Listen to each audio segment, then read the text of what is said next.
Hello English learners, welcome back to the English with Michael YouTube channel. I know a lot of you are interested in the British culture and kind of things that happen in the UK and all this kind of stuff. So today I'm going to show you a day in the life of an average Englishman. So I'm going to walk you through my day, or walk you through the day that an average person from England might have. And along the way, we're going to be learning some expressions or some collocations that use get. So get is a really useful verb because it has so many different uses. I'm going to give you an example of just a few of them in this video. So see how many phrases you can hear that use the word get. Okay, let's start my day and see what a normal Englishman would do in an average day. Please don't take this video seriously. So the first things first. You'll wake up in the morning with a splitting headache. So you get a splitting headache from drinking too much the night before. This is how every Englishman wakes up in the morning, with a splitting headache. So I was out with my mates last night. I was in the pub drinking until the late hours of the night, and now I have to wake up and start my working day this morning. The next thing that I would do in my day is to try to crack a joke. But the problem is, British humour is often said to be very dry and sarcastic and sometimes quite hard to understand. You know, it's quite hard to tell, are you telling a joke or are you just being rude?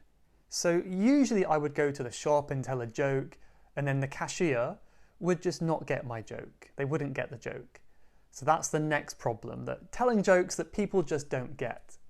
Typical British problems right here.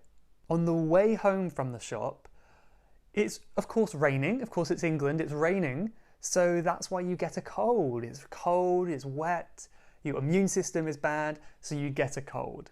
It happens every day, really. It happens most days here. It's not a big deal. We just get a cold. It's a very common occurrence. So I spent too much time in the rain and got a cold. But thankfully, all of a sudden, the clouds have passed and the sun has come out again.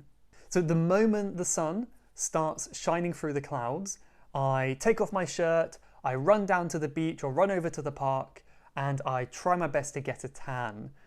Every good Englishman will spend as much time as they can trying to get a tan. Even if it's just 15 minutes of sun, it's going to rain again soon, that's fine.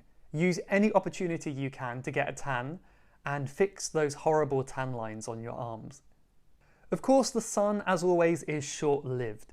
As soon as the clouds return to fill the sky and it starts pouring with rain again, you of course have to get dressed. You put on your shirt, put on your jacket, you get dressed, and then it's time to get back home. Of course, on your way, because you're not prepared for the weather, then you get wet. So you get very wet on your way back home. The natural thing to do next when it is raining is, what else? Go to the pub. Go to the pub with your mates. Have a get-together with your mates. So get together with all your mates, go drinking at the pub and hang out for a few hours just to kind of forget about how horrible the weather is outside. After spending a little bit of time at the pub, it's time to come home. Of course you can't drive, you've had a few drinks, so the safest thing to do is to get a train to come home. But the problem is there are many people on the train who speak on their phones very loudly, they're talking to each other, they're shouting, they're doing all these things that you should not do on trains. All of these kind of cultural faux pas on the train. So this is when you get really angry. You get angry because they're making all these noises and bothering you, but of course you don't say anything. You know, it wouldn't be British to say something. You have to keep it inside. So you can express your anger with a series of grunts like this.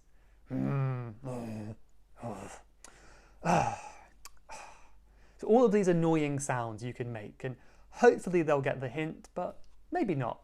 You just have to cross your fingers and hope. Sometimes, however, you might take it too far. If you make too many sounds of disgust and anger, then they might notice and they might get angry at you.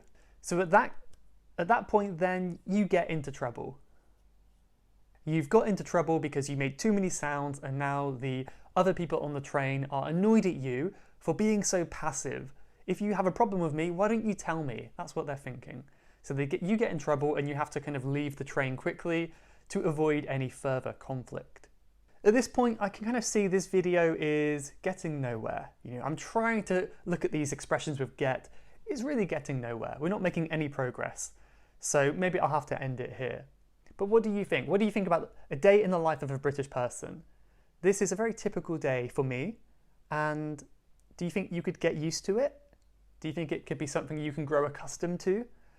Let me know in the comments, and let me know also what other aspects of life in Britain have you heard about before? What other aspects of the culture have you heard that you find quite interesting? And is there anything I mentioned today that you think actually is kind of true?